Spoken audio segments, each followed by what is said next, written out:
A new government-backed investment account for children officially went live on July 4th, 2026. Some children can receive $1,000 from the Treasury. Families can add more money, and the balance is invested in the stock market. That sounds simple, but there are three details every parent needs to understand. Not every child gets the $1,000. The money is not guaranteed to grow.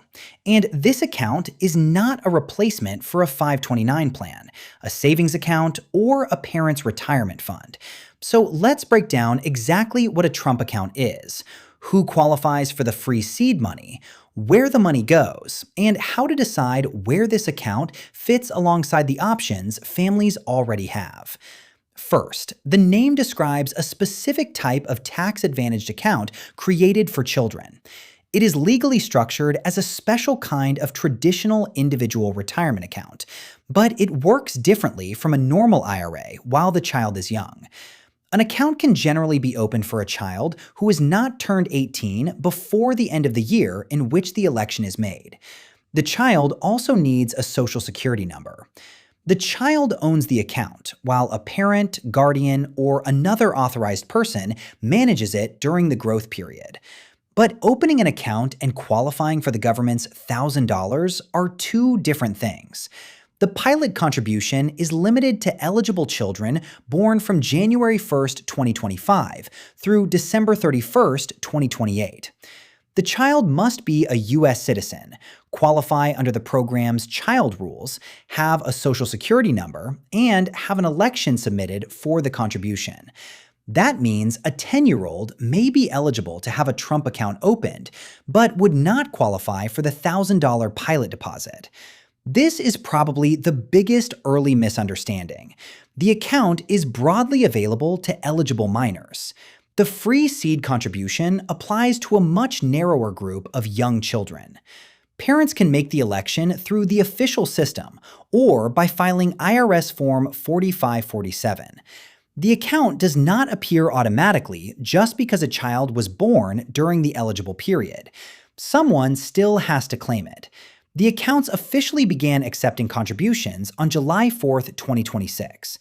By July 15th, Treasury reported that more than 6.5 million families had signed up, including more than 1.5 million children eligible for the pilot contribution.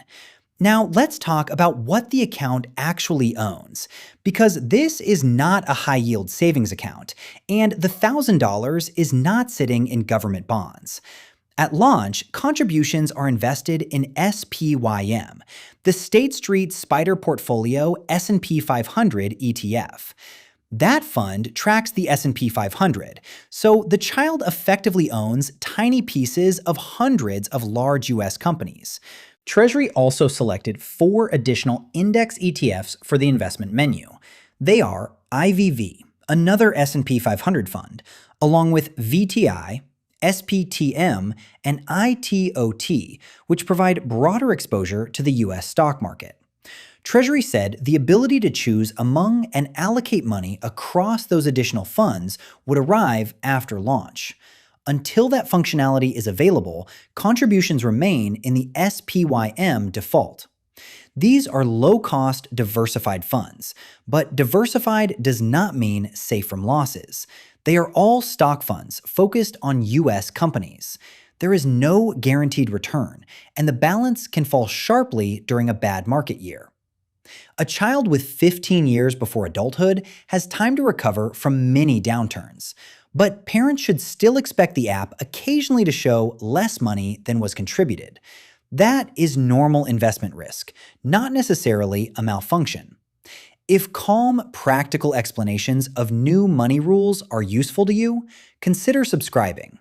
Now, let's get into the contribution rules, because this is where the account becomes more interesting and more complicated. Parents, grandparents, friends, relatives, and employers can contribute. During the growth period, most of those contributions share an aggregate limit of $5,000 per year for 2026 and 2027. The limit is scheduled to receive inflation adjustments after that. The $1,000 Treasury pilot deposit does not use up the $5,000 limit. Certain broad contributions funded by governments or qualified nonprofit organizations also sit outside it. Employer contributions do count toward the $5,000 annual limit. An employer can contribute up to $2,500 per year for an employee or the employee's dependent under a qualifying program, without that amount being treated as taxable income to the employee. Imagine that a parent contributes $2,000, a grandparent adds $1,000, and the parent's employer contributes $2,000. The account has reached its ordinary $5,000 annual limit. Another relative cannot simply add an extra $500 without potentially creating an excess contribution problem. The IRS also created a gift tax reporting safe harbor. In basic terms, qualifying individual donors making cash contributions may avoid filing a federal gift tax return for those contributions if they meet all the conditions. Those conditions include staying within the annual gift tax exclusion for each beneficiary, which is $19,000 in 2026, and not having other circumstances that require a gift tax return. This relief is mainly about paperwork. It does not increase the Trump account's ordinary $5,000 contribution limit. A $19,000 gift tax exclusion does not mean a grandparent can put $19,000 into one account this year. Treasury has also announced a separate mechanism for large philanthropic donations of readily tradable public company stock. That pathway is designed for approved large-scale giving through Treasury. It does not mean an ordinary family can transfer individual stock shares directly into a child's account instead of contributing cash. So what might this money become? Suppose an eligible newborn receives the $1,000 pilot contribution and nobody adds another dollar. If the investment earned an average of 7% per year for 18 years, the account would grow to roughly $3,400. That 7% is only an illustration, not a forecast. Actual returns could be higher or lower, and the path would not be smooth. Now suppose the family also contributes $100 per month for 18 years. Under the same assumed return, the account could reach roughly $46,600. The family and Treasury would have put in about $22,600. The rest would come from assumed investment growth. That example reveals the real value of the account. The $1,000 helps, but consistent contributions and time do most of the work. There is an important trade-off. The money is generally locked up during the growth period. Families cannot use it for braces, summer camp, an emergency car repair, or ordinary childhood expenses. Even hardship withdrawals are generally not permitted before the year the child turns 18. Starting in the calendar year the beneficiary turns 18, the account generally begins following traditional IRA rules. Withdrawals may create ordinary taxable income, and an additional 10% early distribution tax can apply unless an exception is available. Exceptions may include certain higher education costs or a qualifying first home purchase, but an exception to the penalty does not automatically make the taxable portion income tax-free. This is also not a Roth account. Personal contributions generally create after-tax basis, while investment earnings and certain other contributions may eventually be taxable. Because withdrawals can contain a mixture of basis and taxable money, the final tax calculation may be more complicated than simply saying contributions come out first. How does that compare with the accounts parents already know? A 529 plan is primarily an education account. Its strongest feature is that qualified education withdrawals can be federally tax-free, and some states offer tax benefits for contributions. If the clear goal is tuition or another qualified education expense, a 529 may offer better tax treatment than withdrawing taxable money from an IRA-style account. A Trump account is less education-specific, but the child cannot access it during the growth period. After that, IRA withdrawal rules matter.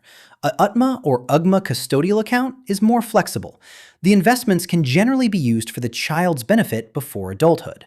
But the gift is irrevocable. Taxable investment income can arise along the way, and the child normally takes control when the applicable state law age is reached. Parents who want permanent control may dislike that feature. A custodial Roth IRA can offer tax-free qualified retirement withdrawals, but the child needs legitimate earned income to contribute. A baby normally does not have earned income.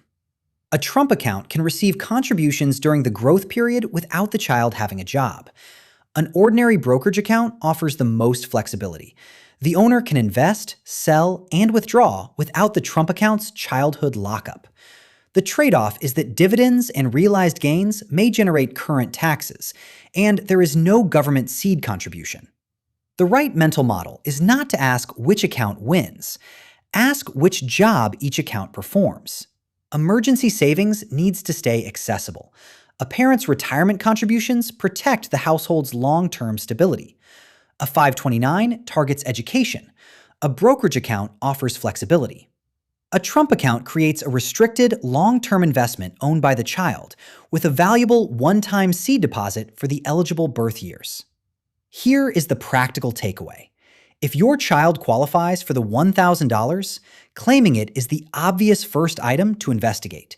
It is a one-time government contribution, but it still requires an election. Before adding substantial family money, check the annual limit and coordinate with grandparents and employers. Understand that the launch investment is an all-stock U.S. index fund, so losses are possible. Do not place money here that the family may need before the child turns 18. And do not stop funding more urgent goals just because this account is new and receiving attention. Finally, use only official Treasury and IRS channels. New government benefits often attract fake enrollment sites, phishing messages, and people promising special access. Trump accounts are not free college, a guaranteed nest egg, or a complete financial plan. They are a new container for long-term investing. For eligible children, the $1,000 seed is meaningful. What happens after that will depend on contributions, market returns, taxes, and how patiently the account is allowed to grow. If you still have questions about the rules, leave them in the comments, and tell us which new money topic you want broken down next.